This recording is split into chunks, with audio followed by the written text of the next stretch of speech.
Jadi, lembaga keuangan non-bank adalah lembaga yang memiliki perizinan resmi dalam menghimpun dana masyarakat. Dana yang terkumpul kemudian dikelola untuk disalurkan menjadi surat berharga dan ataupun sebagai pendukung aktivitas ekonomi yang berkaitan dengan investasi. Lembaga keuangan non-bank ini tidak hanya menghimpun dana dan mengelolanya. Lembaga ini juga berkomitmen untuk menjalankan dua prinsip. Prinsip yang pertama itu melaporkan segala bentuk transaksi yang mencurigakan untuk menghindari terjadinya pencucian uang, terorisme, dan tindakan kriminalitas. Lalu yang kedua, selalu berkomitmen untuk mencari tahu latar belakang nasabah jelas-jelasnya. Misalnya identitas lengkap, riwayat kredit, sampai dengan kebiasaan dalam berinteraksi. Lalu kemudian ada jenis-jenis bank. Jenis-jenis bank ini yang pertama ada Pegadaian. Pegadaian ini lembaga keuangan yang berfungsi sebagai penyalur kredit pada masyarakat. Pegadaian ini juga merupakan solusi bagi masyarakat yang membutuhkan pinjaman dengan cara menggadaikan aset ataupun barang yang dimiliki. Lalu kemudian beberapa jenis produk yang paling sering digadaikan.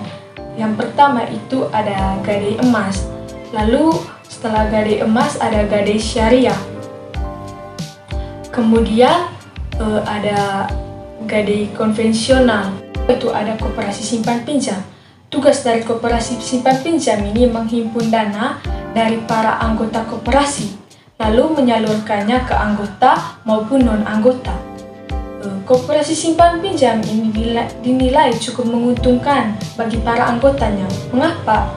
Karena di akhir periode akan dilakukan pembagian hasil dari selisih usaha yang didapatkan selama 1 tahun setelah dikurangi dengan beban usaha. Lalu yang ketiga itu ada pasar modal. Jadi pasar modal ini lembaga keuangan non-bank yang memiliki fungsi sebagai tempat jual beli surat berharga dengan jangka waktu lebih 1 tahun atau jangka panjang. Pasar modal ini tempat yang ideal bagi para pencari dana atau emiten karena untuk mendapatkan penanaman modal investor. Nantinya para penanam modal ini dapat menanamkan modalnya dengan cara memberi saham atau obligasi perusahaan melalui pihak sekuritis. Lalu kemudian yang keempat itu ada pasar uang. Jadi pasar uang ini merupakan tempat yang ideal untuk mencari penanaman modal atau investor. Aset yang diperjualbelikan dalam pasar uang ini tuh meliputi surat berharga, pasar uang, SBPU, deposito, sertifikat Bank Indonesia atau SBI.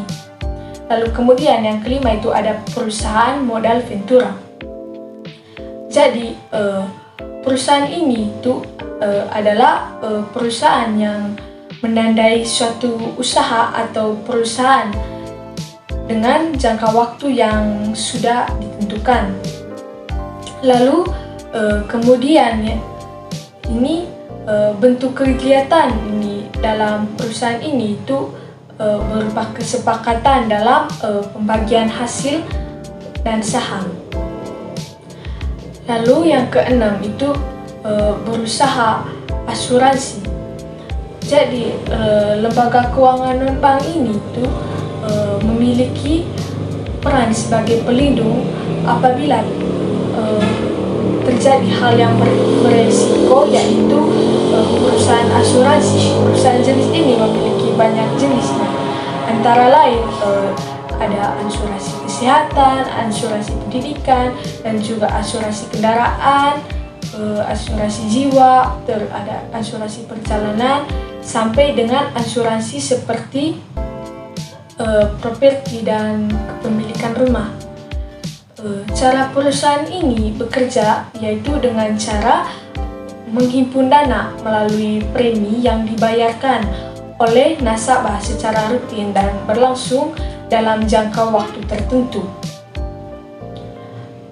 Kemudian yang ketujuh itu perusahaan serbaguna.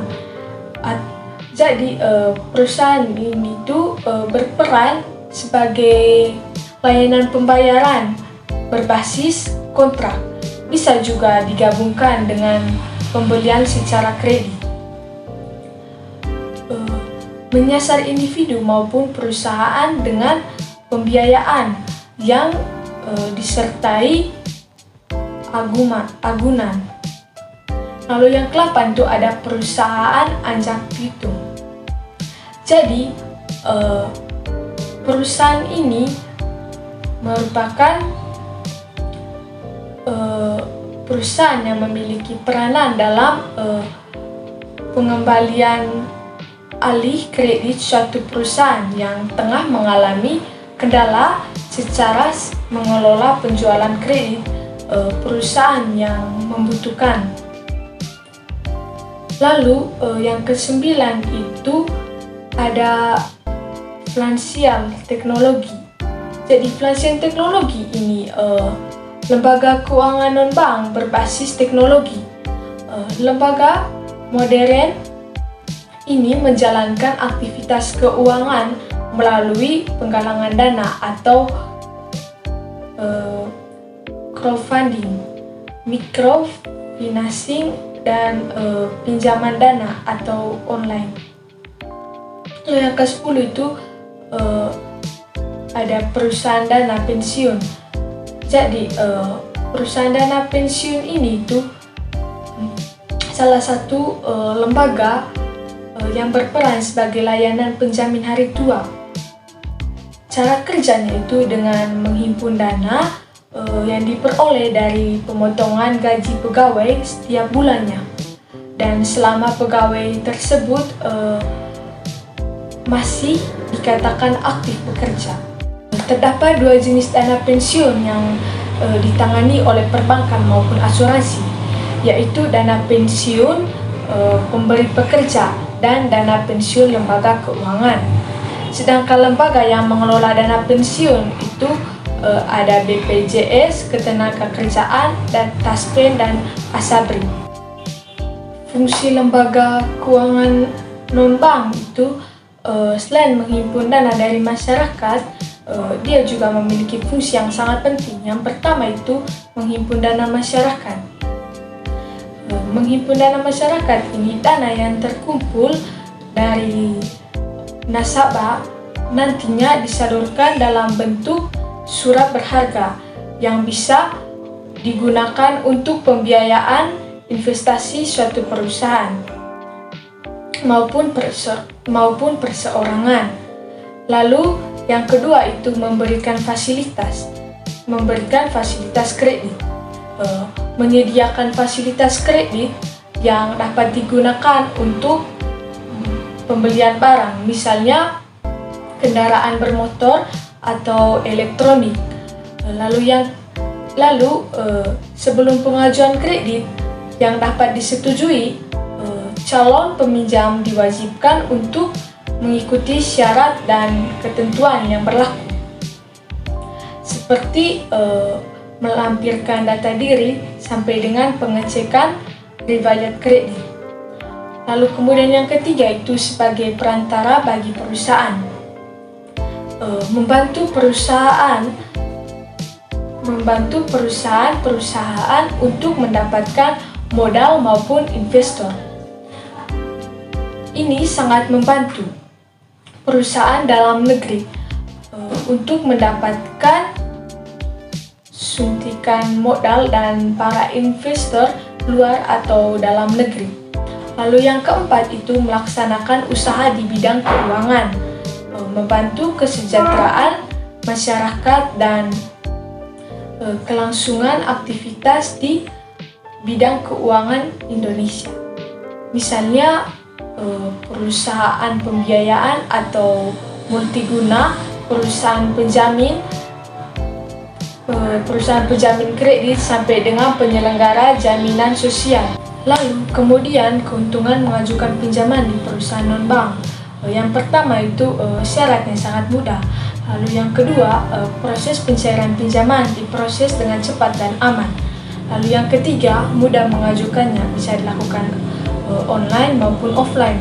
Lalu yang keempat, umumnya dilakukan pemeriksaan riwayat pinjaman terlebih dahulu. Lalu yang kelima, kredit yang diberikan bisa tanpa agunan.